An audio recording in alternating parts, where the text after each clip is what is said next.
हमारे पास मेजर शाह, क्योंकि पिछली बार उनसे संपर्क हमारा हो नहीं पा रहा था।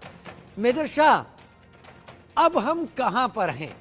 एक दूसरे को धमकी देने तक सीमित हैं या ये लड़ाई बहुत आगे अब बढ़ने वाली है, जिसमें शायद हो सके कि जो आर्मी है उसे एक दूसरे के बॉर्डर पर एयर ड्रॉप करके उस लड़ाई को लड़ने की कोशिश की जाए, जो लड़ाई जमीनी लड़ाई कही जाती है। खैर, ये मेरा आकलन है, आप लोग एक्सपर्ट हैं, आप क्या कहते हैं, आप बताएं। राजू भाई, बड़ा सा सवाल पूछा है आपने। देखिए, सरल बात है कि जो गरजते हैं वो बरसते नहीं, और जो बरसते हैं वो गरजते नहीं।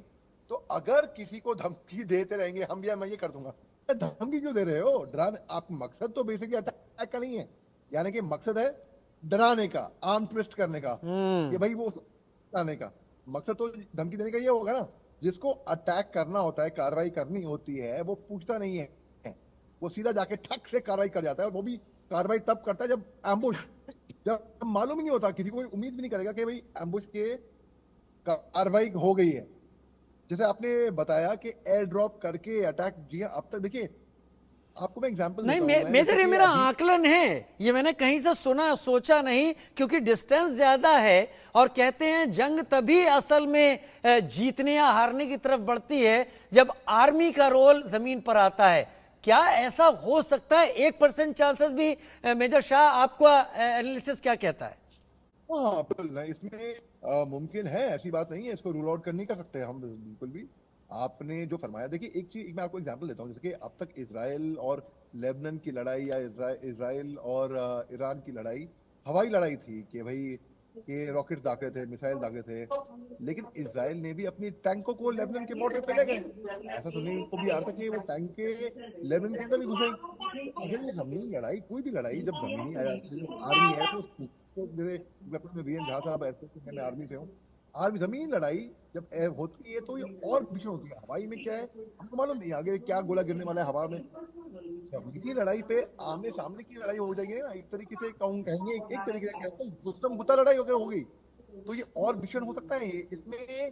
तो जाहिर सी बात, तो चुप कोई नहीं बैठेगा। अपनी लड़ाई में एक बार आ गए, रूस और यूक्रेन की लड़ाई में क्या हुआ था?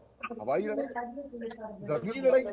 और कितना घातक हुआ, कितने लोग वहां पे मारे गए हैं। वहां की इकोनॉमी युद्ध में, जैसे हमारे देश के प्रधानमंत्री साहब ने भी शुरुआत में रूस और यूक्रेन की जंग के टाइम पे कहा था कि जंग में किसी की जीत नहीं होती, सबकी हार ही होती है।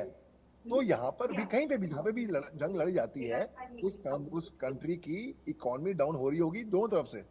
अब आप देखिए, जो आयरन डोम सिस्टम है इसराइल का, बहुत ही कारगर इक्विपमेंट है, मगर 7 अक्टूबर को कहते हैं कि भाई वो फेल हो गया। मैं बताऊं हुआ क्या। मेरी बात हो रही थी एक इजरायली से, इजरायली स्ट्रेटेजिस्ट से, वो मैं उसका इंटरव्यू भी लिया था अपने यूट्यूब चैनल पे। उन्होंने बताया कि ईरान ने एक वेलोसिटी में बहुत तेज मिसाइल दागे इसराइल के अंदर, काफी हद तक वो इंटरसेप्ट हुए, जो इतनी तेज वेलोसिटी में था कि जो इंटरसेप्ट नहीं हो पाए थोड़े बहुत, वो आके गिरे इसराइल के अंदर। और वेलोसिटी ज्यादा थी, ये थोड़े बहुत जो गिरे ये वो थे। अब आयरन डोम को भी अगर हम इस्तेमाल करें, वो भी अच्छा है, बड़ा महंगा इक्विपमेंट है। आसान ऐसा नहीं है कि हमारे पास घर पर पड़ा हुआ है। मिसाइल को, जैसे लोहे को लोहा काटता है, मिसाइल को मिसाइल रोकेगा।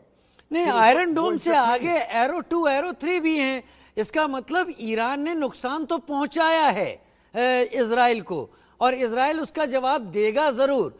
अब मेरे को ये बताइए, वो जवाब जमीनी होने के चांसेस, क्योंकि आप आर्मी से हैं, कितना लगता है ये इजराइल के जरिए मिसाइलों का अटैक होगा, या फिर वही सरप्राइज अटैक जो हमने पिछले इस्माइल हानिया के असैसिनेशन में देखा था, जहां पर इस्माइल हानिया को असैसिनेट कर दिया गया था?